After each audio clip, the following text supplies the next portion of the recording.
Guys, viewers will be on the India-US trade talk. We will get you a lowdown on that. Very good evening.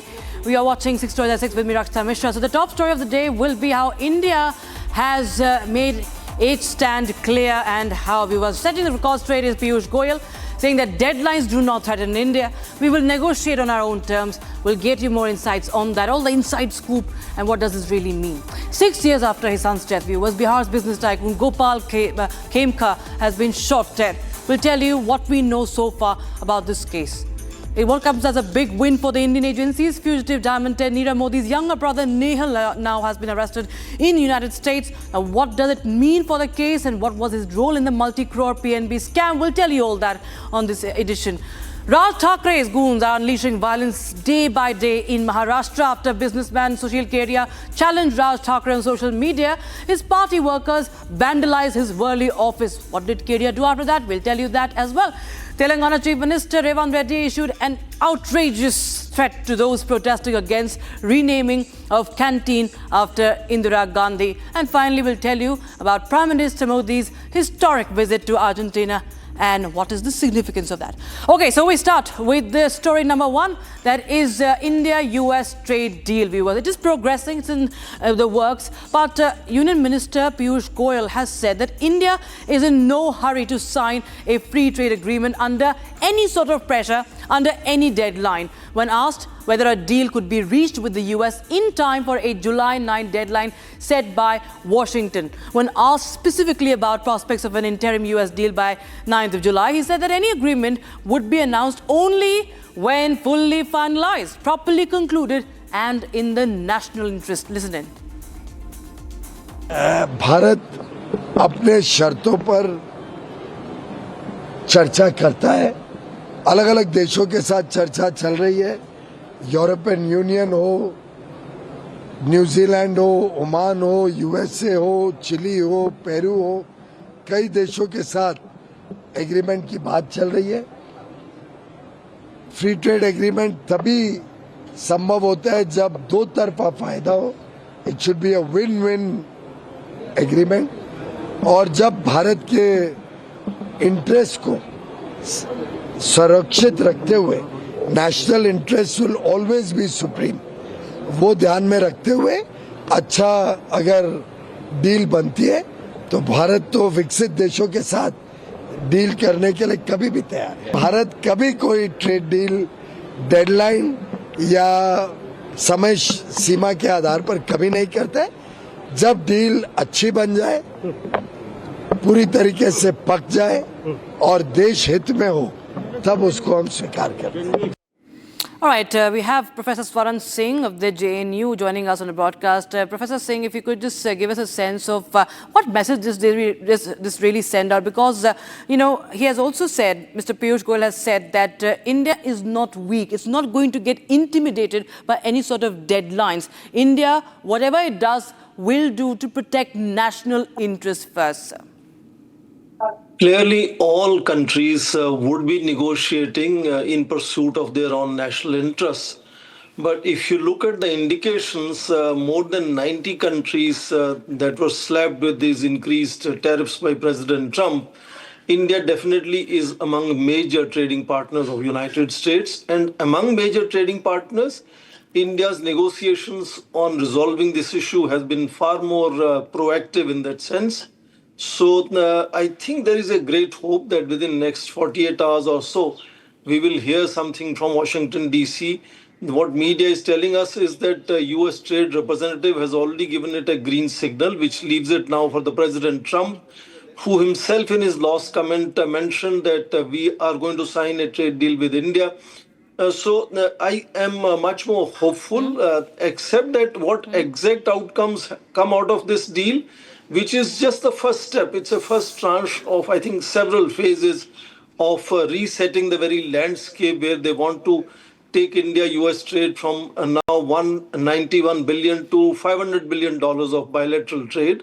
And in doing that, they want to both sides protect. India is very conscious of labor-intensive sectors, where we want to see concessions and reduce US tariffs. These could particularly be in agriculture and dairy product sector, but also other industries like leather, footwear, and textiles, and so on. So I think there will be some kind of mutual concessions made on both sides. But remember, this is only the first tranche, and it is likely to set the new landscape and the new basis as to how trade negotiations between India and United States will follow in coming years. Right, sir. Professor Swaran Singh, thanks so much for joining us on Republic TV with your thoughts. We shift our focus now to Bihar. This shocking story coming in from Bihar on a brazen daylight murder has shook Patna as a prominent Bihar businessman was shot dead in the city's busy streets, viewers. And according to eyewitnesses, the assailants approached the victim and opened fire at point-blank range before fleeing the scene. The motive behind the killing remains unclear, sparking a massive police investigation. As authorities work to identify the perpetrator, the business community is on high alert, seeking answers and assurances of safety. Here's the full story. On the intervening night of Friday and Saturday, Patna witnessed a brutal crime that sent shockwaves across Bihar. Captured on CCTV, the chilling moments of a cold-blooded murder unfolded in the heart of the city. The victim has been identified as Gopal Khemka, a prominent businessman and a well-known face in Bihar's trading community. Shockingly, this is not the first tragedy to strike the Khemka family. In 2018, Gopal Khemka's son was also murdered in a similarly shocking attack, a case that had then grabbed statewide attention but still remains unresolved in many aspects. The murder of the son, followed by the killing of Gopal Khemka himself, has raised serious questions about whether this was a long-standing targeted campaign against the family. In the CCTV footage, the assailants can be seen approaching Khemka and opening fire from close range, leaving him with no chance of survival before they fled the scene. The brazen murder near Khemka's residence has sparked panic and outrage across the city.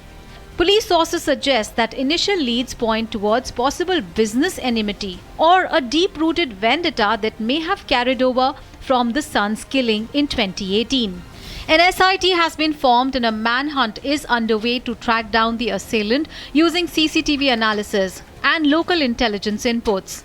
The murder of Gopal Khemka just years after his son's killing has not only shattered the family but also reignited serious concerns over the deteriorating law and order situation in Bihar's capital. The opposition has intensified its attack on Nitish Kumar-led NDA government.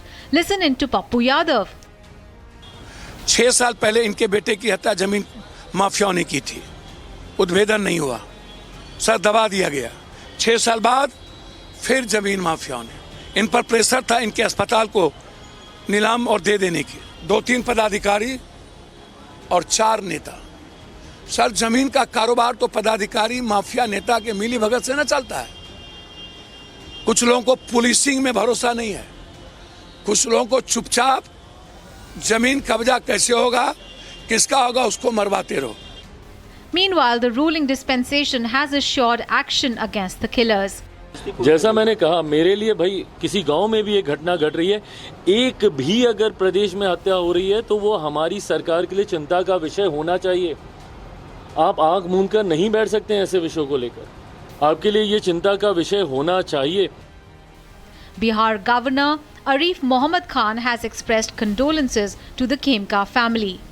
मेरे पास कुछ शब्द नहीं है, मैं कैसे दुख व्यक्त करूं, शोक संतप्त परिवार को संवेदनाएं दे सकता हूं। और मैं ये आशा करता हूं कि जो भी कानून के तहत कार्रवाई है वो यथाशीघ्र होगी, सख्ती के साथ होगी।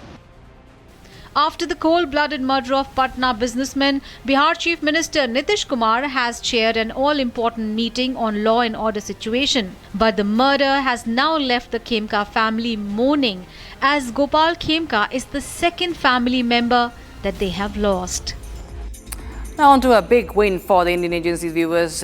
Nehal Modi has been arrested. The brother of fugitive diamond merchant or diamondaire Nira Modi in the United States has marked a significant development in the ongoing investigation into the alleged financial irregularities. Now, the ED and CBI's extradition request underscores India's commitment to pursuing justice and accountability. The outcome will likely have implications for India's efforts to bring Nira Modi to justice and shed light on the alleged web of deceit and corruption, viewers. In fact, we'll just help you break down this PNB bank fraud and what role did he play in that, viewers. Now, 13,000 crore fraud that has been unearthed at the PNB bank. This is the bank fraud that is being explained. Next, we talk about what is the role.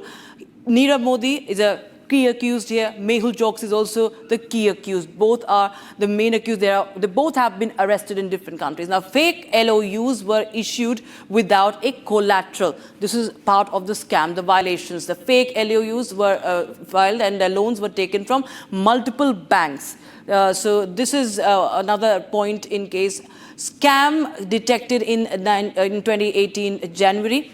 And also, we talk about now Nehal Modi, his role as well. What Nehal Modi has done and the charges against his elder brother. First, 13,500 crore PNB bank fraud.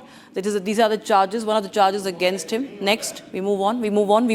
Money laundering under the PMLA Act. So many charges against against Nira Modi. And viewers, we have Ujjwal Nikam, Advocate Ujjwal Nikam, Senior Public Prosecutor, to understand more about this case and what a milestone it is for the Indian agencies. Mr. Nikam, thank you so much for joining us on Republic TV, sir. This, of course, comes as a big win for the Indian agencies, and Nehal Modi also has an important role to play in this entire family has been involved in this case.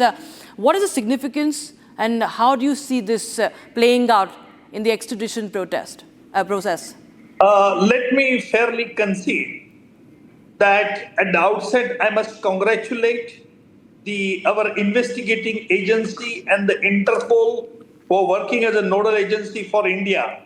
It's a really great work that our investigating agency has done so far as the main charge against Nehal Modi, who is the brother of Nirav Modi, that criminal conspiracy was hatched.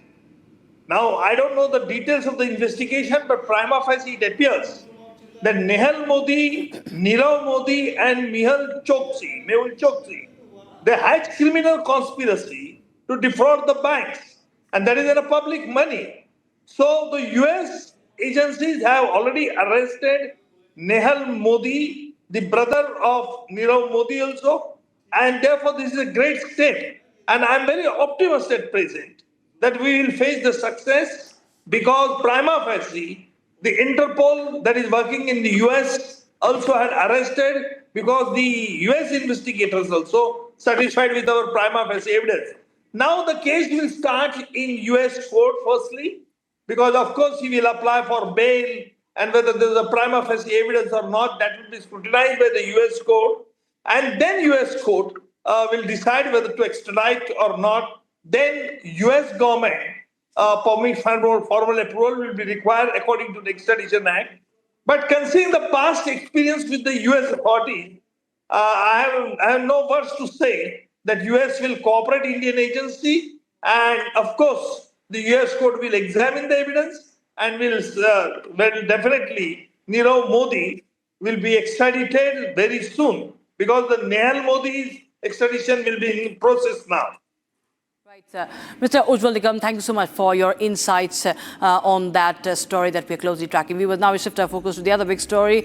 Now, this is from Maharashtra. Sushil, Keria, the entrepreneur's office, was attacked today by the Maharashtra Navnirman Sena workers in Mumbai's Worli, who vandalized the property in response to a social media post perceived as critical of Raj Thackeray, challenging Raj Thackeray, the MNS chief. Now, this, of course, once again is a testimony to MNS's Gunda Raj over the Marathi language, viewers. In fact, we'll just play out those videos coming in from Worli. What happened? Keria's office was targeted for a post that allegedly questioned Thackeray's views on Marathi identity, sparking the outrage among the MNS supporters.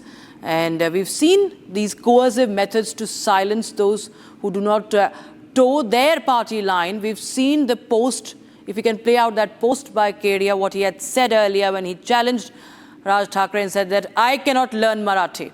And now what has happened is that he was attacked. His office, you can see how stones were pelted, how even coconuts were pelted. His entire complex is being attacked and vandalized. What followed, viewers, was Sushil Keria now taking a U-turn and saying that he overreacted. Listen in to Sushil Keria. The tweet that I made out of haste, out of the stress, conveyed things in a way that can be interpreted in many ways. But if you look at my past tweeting, the way I've been appreciative of Raj Thackeray ji, I'm hopeful he will realize that जब अपने ही अपनों का दम घुटा देते हैं तो गलतियां चारों तरफ होने लगती है. मेरी गलती को मैं स्वीकारता हूं, क्षमा की याचना करता हूं और आशा करता हूं जिनके बस में है कि इस वातावरण को अच्छा करें और सभी के हृदय में साहस आए कि हम मराठी को ज्यादा सरलता के साथ अपना सकेंगे, तो मैं आपका आभारी रहूंगा. Raj Thackeray has justified the violence. Today, from the stage, he once again issued a threat. Take a listen. विनाकारण उठसूट काही मारामारी करायची गरज नाही आणि मारायची गरज नाही. पण जर जास्ती नाटकं केली तर कानाखाली आवाज काढलाच पाहिजे तुम्ही. पण चूक त्यांची असली पाहिजे. आणि एका गोष्टीचं लक्षात ठेवा, अशी कधी गोष्ट कराल त्याची व्हिडिओ काढू नका.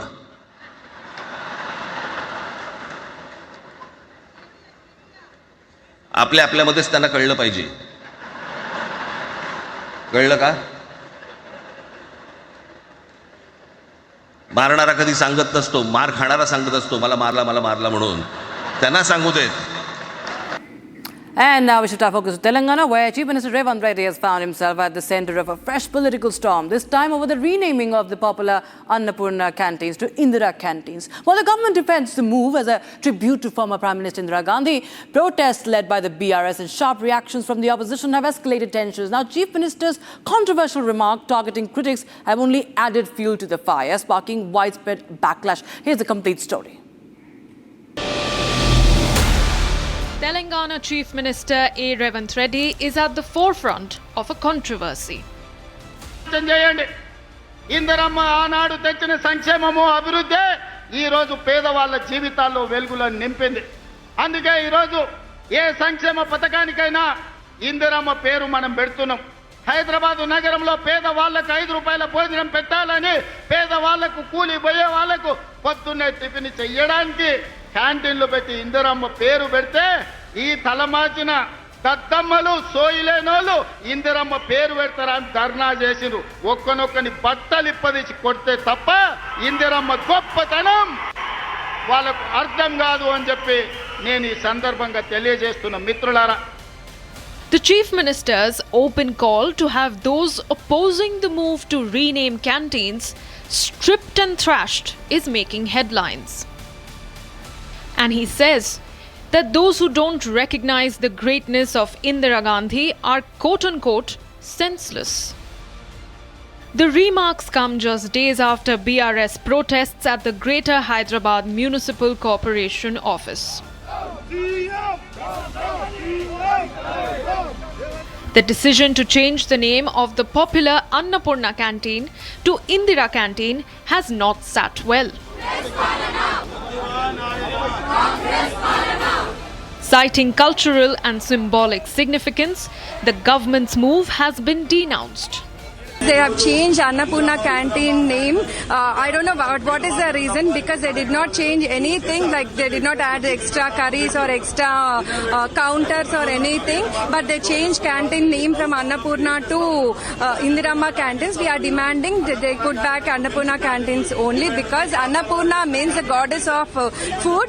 In that sense, KCR Garu has put that name. It's not KCR's name or nothing. So because of the cheap politics they are doing, they just change the name. So we are demanding to put Annapurna canteens. BRS workers say that the move was not required when there has been no improvement in services. Actually, we started Dharna today at GHMC head office through all the corporators. We are demanding that actually BRS government, what we have put the Annapurna meals, should not change the name, and standing committee member as being a standing agenda, for given the agenda by through the commission and mayor has to take the votes back. We are demanding that one because Indira Canteen is not right word.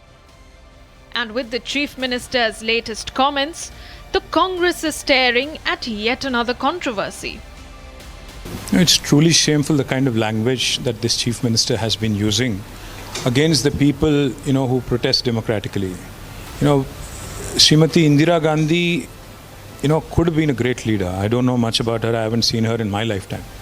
Now, if this Honorable Chief Minister wants to score brownie points with Mr. Rahul Gandhi, Annapurna in Telugu, it really means a mother who feeds a child.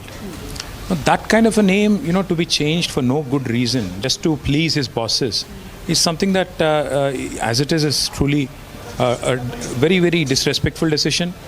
While the state continues to defend, the opposition viewpoint is looking at this purely as election-driven.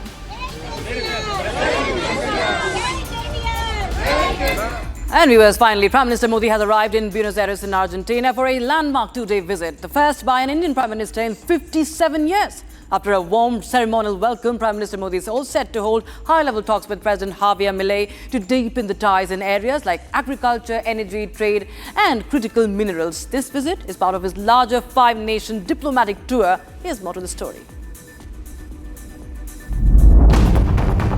Prime Minister Narendra Modi landed in Buenos Aires on Friday evening, the first bilateral visit by an Indian Prime Minister to Argentina in 57 years.